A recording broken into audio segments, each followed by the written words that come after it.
What's up, family? We are back with another episode of Flow, and today I'm talking with the Marc Bamuthi Joseph, Vice President of Social Impact at the Kennedy Center, right here at the Makers Union in the Wharf District of Washington, D.C. Come with me. For sure.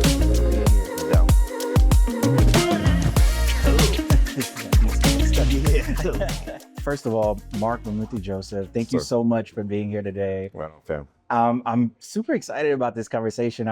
You're a person I wanted to talk to for a very long time. Right on. I was mentioning right before we got started that the first time I met you was about like 6 years ago. That was a whole coast ago when you were still at Yerba Buena at the time. And I saw you like when I was there doing a program as part of Stanford's Impact Program for Arts Leaders, which I don't think they even do anymore. And what I remember the most about meeting you is just how gracious you were with your time, with your knowledge. I also remember that you're an avid like hip hop head and like hip hop culture. So hopefully we get into a little bit of that today. But I guess before I get too deep into it, I'm very familiar with you and your work, but would you share just a little bit about your background for the audience? Yeah. Almari Del Toro is my grandmother. Makai Rising is my father. Is my son. I'm Makai Rising's father. My people come from the unceded territory of the Taino, which is presently known as Haiti. I was born and raised in New York City. I am an artist. I'm a writer. I write for performance and also do long form nonfiction. I am a person who uses the arts for non-arts outcomes.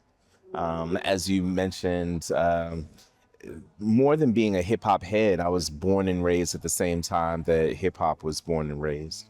So part of what that means is a certain musicality and in terms of the way that I conduct my business, the way that I love, the way that I cook and parent. But it also means that my political consciousness and awakening was soundtracked by Chuck D of Public Enemy and KRS-One of Boogie Down Productions. That a lot of my aesthetic attitudes were also forged by this incredible music and fashion-driven culture. So I'm currently the Vice President of Social Impact and the Artistic Director of Cultural Strategy at the Kennedy Center here in Washington, D.C., the unceded territory of the Nunachuk people. And I'm really happy to be here with you, man. Well, we're very happy to have you for sure. In some ways, this Flow series wouldn't be complete without you and bringing your brilliance and everything that you are to it. So Marc, so you were definitely a multi-hyphenate before like being a multi-hyphenate became something like, a cool thing to do, right? All of a sudden I was like apropos, like everybody wants to do that. But what was your first sort of artistic discipline that you would say like your gateway artistic discipline, if you will? My gateway was theater. When I was very, very young, growing up in New York City, I did commercials. I was on the circuit. So if it was Procter and Gamble, I hawked it. Whoa, okay. Cookies and toothpaste and all sorts of stuff. In the kind of cycle of auditioning for different things, I auditioned for a show that was on Broadway called The Tap Dance Kid, and got the part and was trained to dance while being part of the company, and that was the first time that I had to embody the moment. And you talk about a kind of multi-hyphenate existence. There's so much in our culture that's available to us. There are all these different vectors that are available to us to express ourselves critically, analytically, creatively, and so forth. But I remember coming out of the theater, the Minskoff Theater on Broadway, where The Lion King is playing now. And we'd come out, and this was 1985, 1986, right around then, and there'd be cats spinning on cardboard, dancing on cardboard right outside the theater, and they catch all the audiences, coming out of the matinees and coming out of the shows and so forth. And it was that thing. It was the thing of having to embody a particular character through musical theater on Broadway as like a 10, 11, 12-year-old, but then coming right outside and being connected to an emerging culture that was also captivating, that also was electrified by incredibly talented, mostly Black and brown bodies. So right away, the notion of a hip hop theater was present for me as a 10, 11, 12-year-old.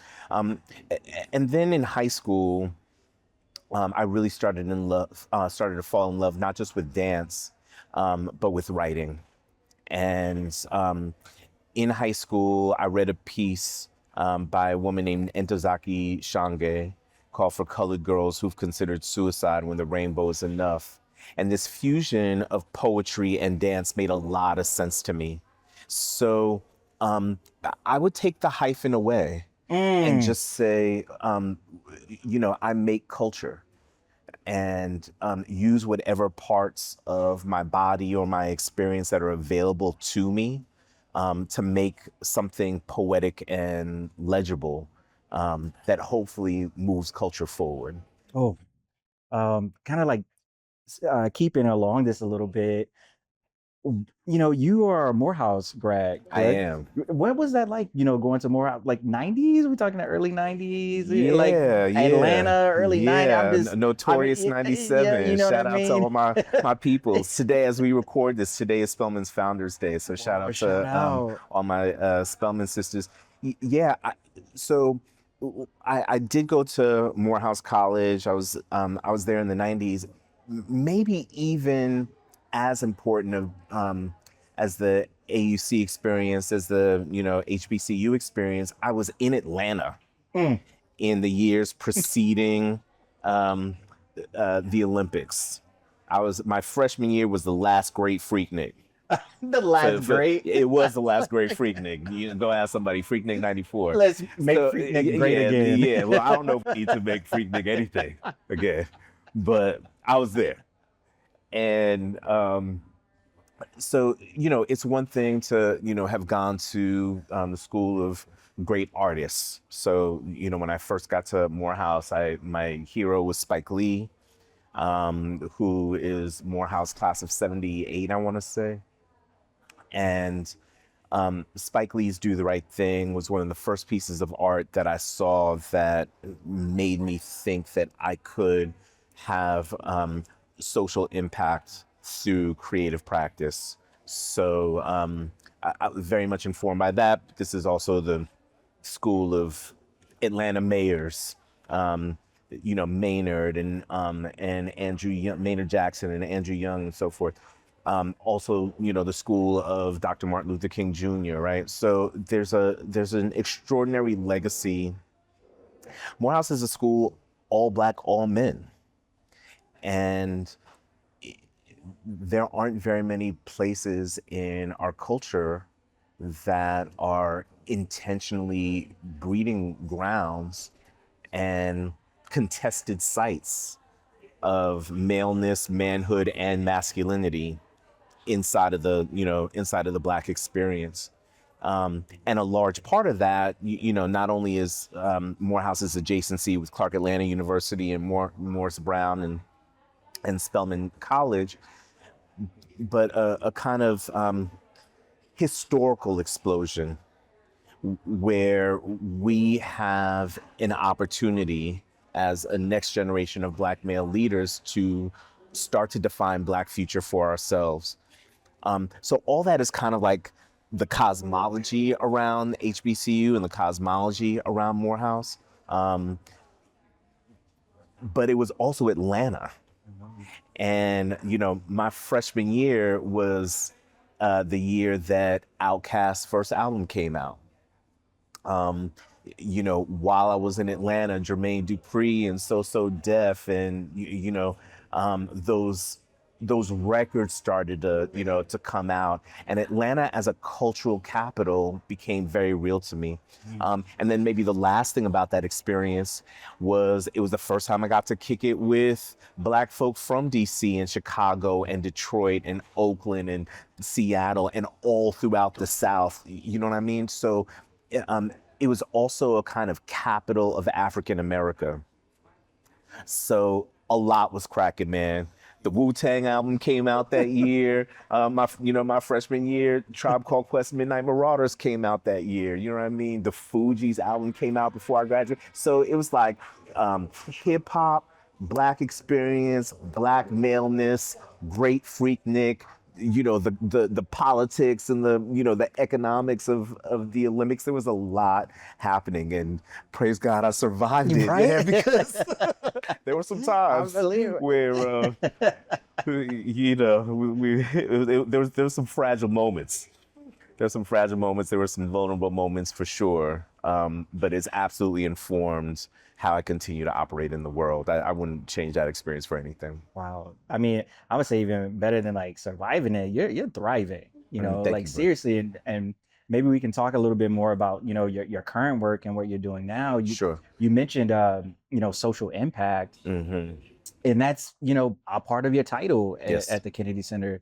So, what does social impact mean to you? Mm-hmm. And I guess a two-part question, what does it mean to you? And then also, how do you measure it? Yeah. Well, the culture in the United States of America is built on theft and plunder. It is built on mountains of social pathology that demean or strip the dignity of what are now historically minoritized or historically marginalized populations. Underscoring the theft and the plunder and the injustice is an incredible American promise. The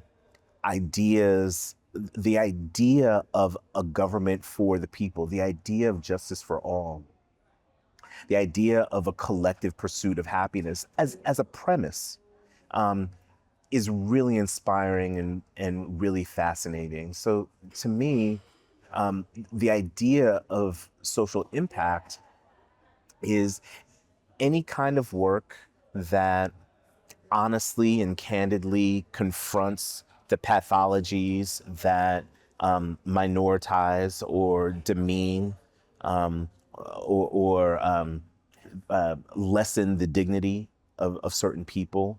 Work that acknowledges those truths and seeks to tether close to the promise, seeks to create an expansive, inclusive environment with a wide cultural radius that tethers closer to both the promise of America and the premise of America. A lot of what I do at the Kennedy Center is to think about a transformative future, to think about a cultural future and who it is that we need to invest in now to create an equitable horizon. And who are the artists, who are the artistic intellects, who are the creative bodies that we invest in now that are having candid conversations with our history, but are also thinking about a transformative future. And maybe the midpoint for me in that pursuit, and one of the guiding one of a kind of North Star, I would say, kind of like ground zero in the moral compass is the Constitution itself. The Kennedy Center is a living memorial. You think about the Washington Monument, you think about the Lincoln Memorial or the Jefferson Memorial. The Kennedy Center is a memorial to the 35th president of the United States, John F. Kennedy. And so in moving to DC, I've had to think a lot about like the DC-ness of arts work and the federal adjacency around this arts work. And I think about the Constitution, I think about the 14th Amendment. I think about the clause in the Constitution that enfranchises us all, particularly as crafted then, articulates a kind of permission structure for Black people entering the American promise. And so, like, the 14th Amendment assures equal protection under the law and just equal protections, period. So it makes me think, like, do we all have the right to literacy? Do we all have the right to clean air or clean water? And in the case of the arts, do we all have a right to inspiration? Can you be an American if you don't have access to the creative impulse, or you don't have access to creative acts and inspiration? So my work at the Kennedy Center, in terms of this interface with history, in terms of impacting the future with a clear regard for our past, is to invest in people that are making a landscape where we all can be inspired. Oh, that's so beautiful. Um, you know, you're reminding me of one of my favorite quotes Mm. by the late Congresswoman Barbara Jordan. What the Mm. people want is simple, and America as good as its promise, right? Yes. And like in Mm. its simplicity, it's brilliant in that. Yeah. I'm wondering how much of your background being Haitian Yes. also informs your ideas of freedom and liberty and justice. Yeah. Yeah. Well, that makes me think of Dessalines. You know, um, we have chosen to be free. Let us be thus by ourselves and for ourselves. My people are slave revolt people. My people are upset people. Dessalines is the general that defeated Napoleon, probably the greatest military upset ever. And I come of that in terms of blood memory, but much closer to that, and maybe even apart from my specific ancestry, I'm a child of immigrants. I'm the first person in my family to be born in this country. And my folks didn't migrate here for me to not be dope. You know what I mean? Like, so there are any number of people who have either immigrated to this country or whose parents or grandparents immigrated to this country, all ultimately wanting the same thing, you know? Somehow, and this also, I think, speaks to this idea of impact. Somehow, some of us have gotten it in our heads that, if your people immigrated here from country X and these people immigrated here from country Y, somehow we don't want the same thing. Immigration is not about violence. Immigration ultimately is not about conflict. Migration is a measure of how far someone is willing to go to be free. And so that is the kind of prevailing or animating force behind the work. It is honoring how far my peoples came, not just historically, but just within their lifetimes, not in terms of like anything related to ontology or cosmology, but just the need to move away from a dictatorship and to seek freedom.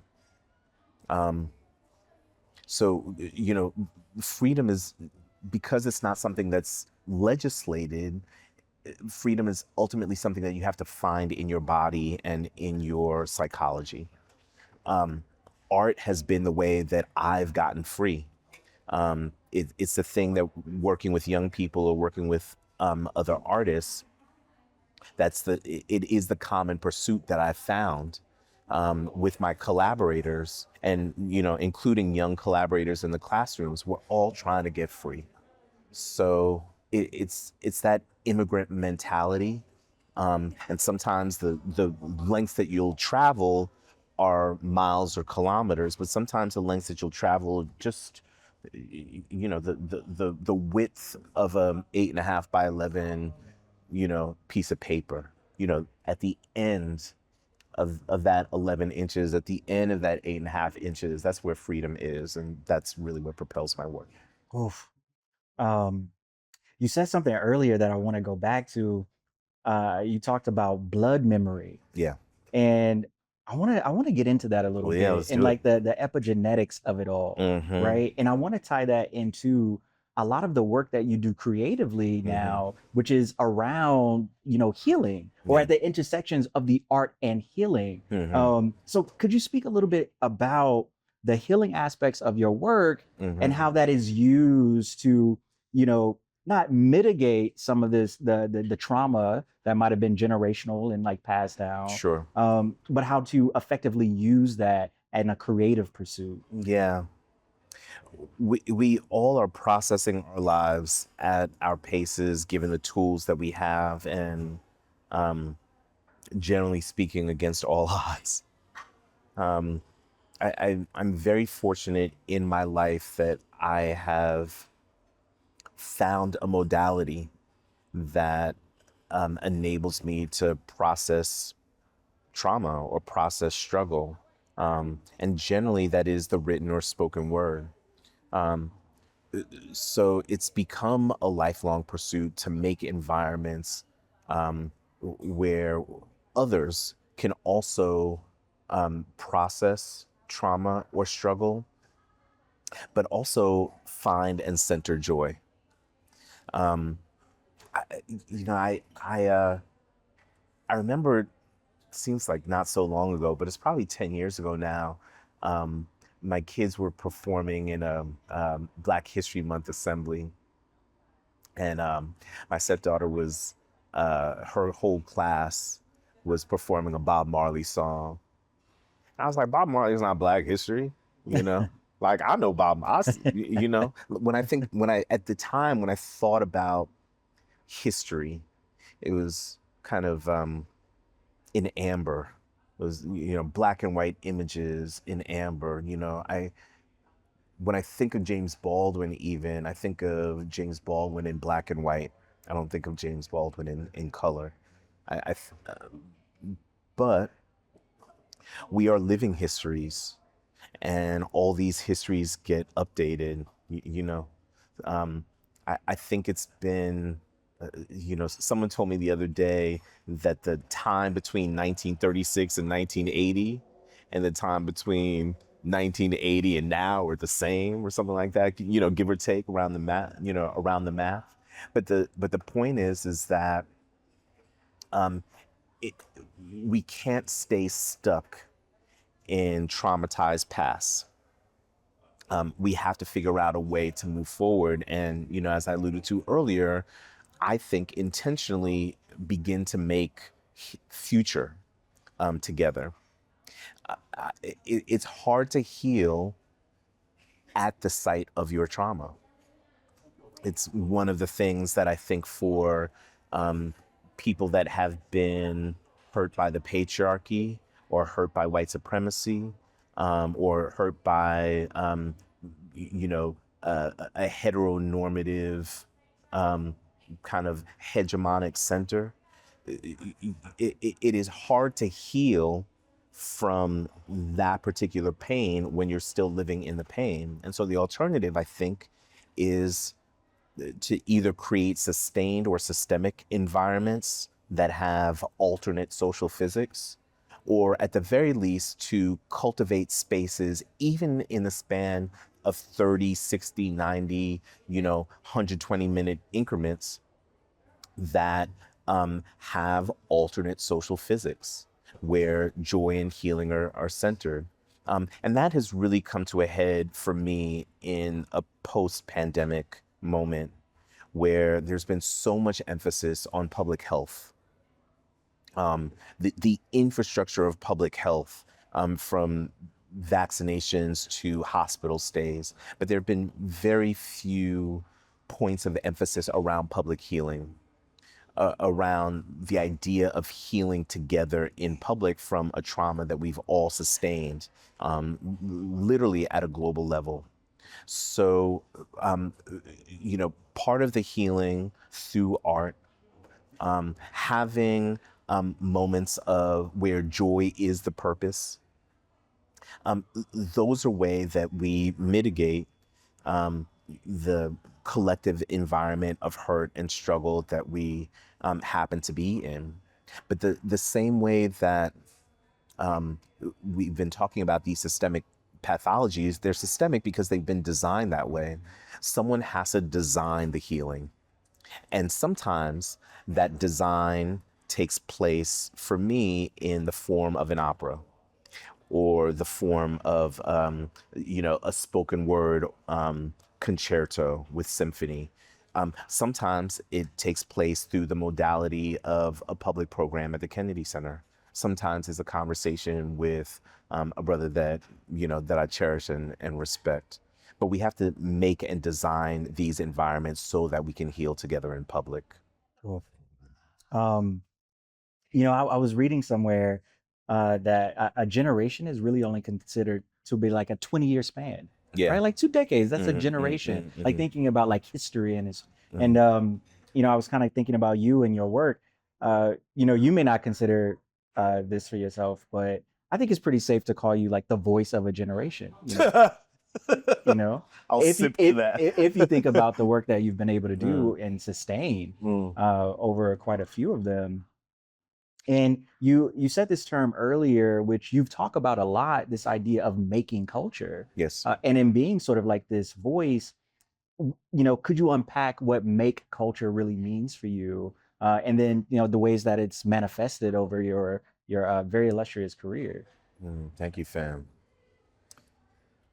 I I think it's one thing to make a glass or a jacket or a hat or a pair of pants. It's one thing to make an object, and maybe that object is a song or a dance or a play or a book, right? There are time-based creative outcomes that are essentially cultural products.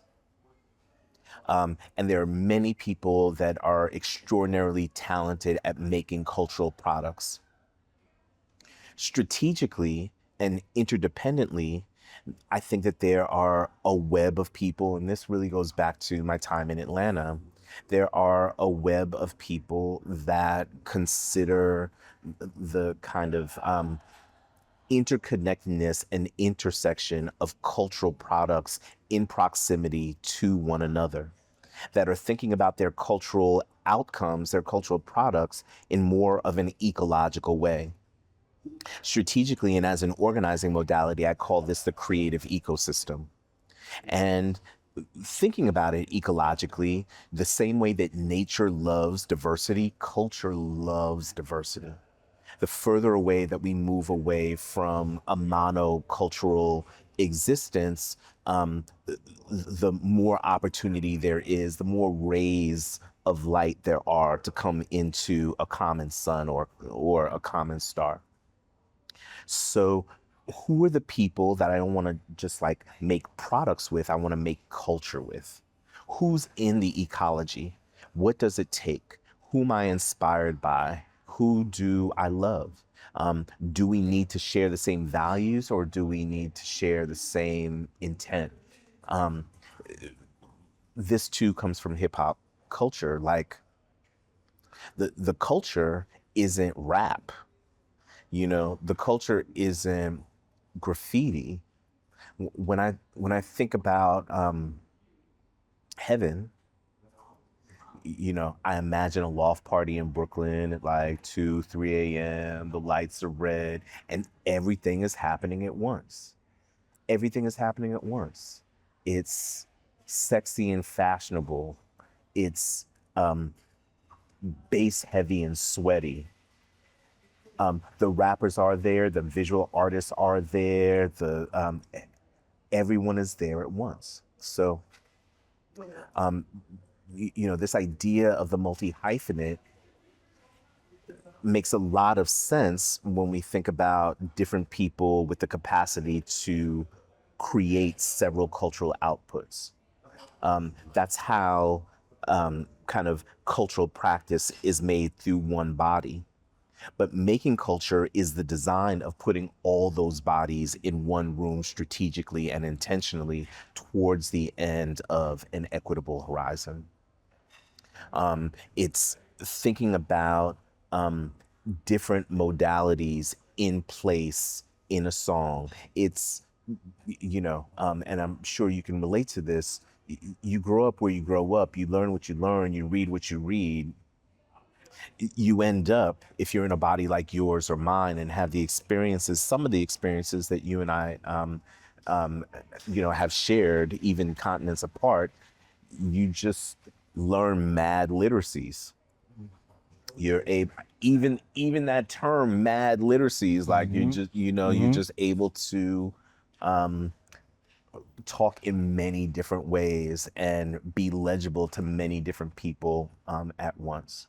So if you can do that in terms of your outputs, you can do that in terms of the culture that you seek to build. You can make a community the same way that you can make a dance. You can make that community live both in physical and digital space, but also in spiritual and academic space.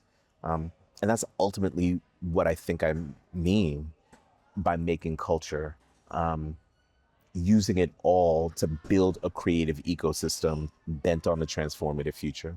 Oof. Thank you for sharing that. For sure. So what's waking you up these days, MBJ, the real MBJ? That is so funny. And you can't say your alarm clock. It's very rarely my alarm clock. Okay, well, I will be 49 this year. Congratulations. Thanks. I may get there, and I hope to. And, I have a 97-year-old grandmother. I had a 94-year-old grandmother. My grandfather lived. According to the genetics, I'm at about halftime. Okay. And even with that, understanding that tomorrow's not promised, I am at an age where, as some of my peers are transitioning and becoming ancestors, it is deeply sad and gut-wrenching and surprising, but not shocking. So part of what wakes me up is mortality and the kind of peace that I want to have, the kind of environment that I want to make for those who outlive me, and the idea of executing on the purpose. That there are some of us that spend their whole lives searching for purpose, and I'm really, really lucky that that is not my ministry. I am doing what I'm supposed to.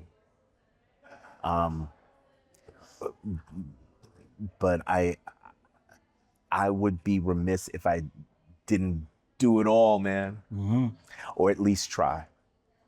So just thinking about the fragility of the physical body and how I make the most of this really precious gift, how I make my spirit, how I appease my spirit.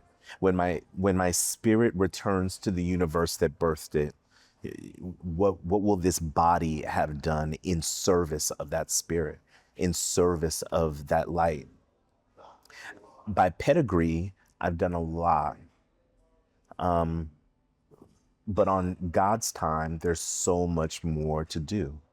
And so sometimes it's not an alarm. Sometimes it's God's clock that wakes me up and I'm like, all right, man. Yeah, let's get after it, Other times I'm just hoping that like Barcelona wins the Champions League this year. I'm worried about, like Steph Curry, like he's great and he's, what I mean? Like he's tremendous, but I worry about Draymond and just like, bro, like, can we get past the play-in tournament? Like, it's deep. It's deep. It's layered. It's deep. It's layered, but it's also, like the Yankees are off to a good start. Like, and I'm outing myself because I just, name check Barcelona, the Yankees, and the, and the Warriors. So, those of y'all who know, you kind of know what kind of individual I am. But it's all the things, man. It's all the things. It's all the things. You know, maybe to be very secular about it as well. This is calendar year 2024, and I live in Washington, D.C. And you know, there's a piece that I just premiered with Wendy Whalen, phenomenal dancer. It's called Carnival of the Animals, and the Carnival of the Animals is a 100-year-old composition by a French dude, Saint-Saëns, and it's like 14 different mini suites, and each suite is dedicated and inspired by a particular animal in the kingdom. So there's like an aviary, and there's a swan, and there's like a tortoises, and you know, there's a cuckoo and all this stuff. Our version of Carnival of the Animals takes place on January 6th in the Capitol. It's a um, it's a chamber orchestra, a poet, and a dancer who consider who the animals were that invaded the Capitol that day. And one of the first lines in the carnival is, when you're in Washington D.C., you quickly learn that the artists are the actual politicians, and most of these politicians are just performance artists. And it's true. So another thing, maybe the last thing that like wakes me up maybe with a start, is living at, you know, the very fragile end of democracy. And you know, kind of having a first row seat to all these performance artists that are passing themselves off as legislators, when we have things like, you know, the climate crisis and women's health and you know, education in this country that are literally on fire and need to be tended to. So the the way that, to bring it all back around, the way that democracy works is it requires participation and dedication. And we are in a moment of epidemic loneliness in this country. The democracy can't work if we're isolated in our loneliness. Democracy only works if we're in this thing together. And so I try to make things, or foster environments where inspiration is possible, because, you know, the thing that makes all the negative things that I just mentioned, the thing that makes them possible is a certain kind of apathy or numbness. And if we're inspired together in public space, you can't be either apathetic or numb. So that's part of the making of the culture. That's part of the design of, you know, an equitable future, is the intentional cultivation and fabrication of programs and art pieces and friendships and relationships, environments that are ultimately going to save the democracy, because they are environments of inspired collectivity. So I wake up wanting to make that stuff happen. So we're rounding third here. Yeah. As a baseball fan, you'll appreciate that. So like on final thoughts, I want to do some imaginative thinking here. Sure, let's do it. So let's jump in the DeLorean. Okay. Right? We're gonna travel back. All right. Back in time. Okay. What would 10-year-old MBJ say to you today, coming up on this milestone birthday? Mm-hmm. You know, God willing. Mm-hmm. What would 10-year-old MBJ say to you today?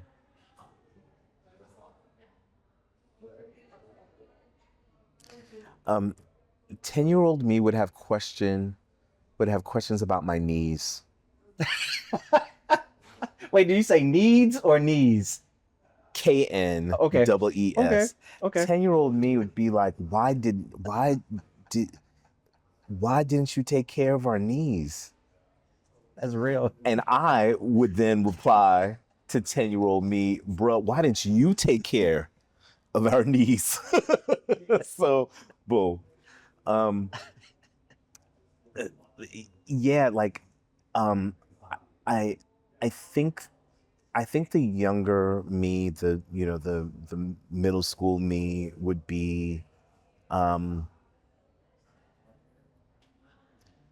surprised and impressed.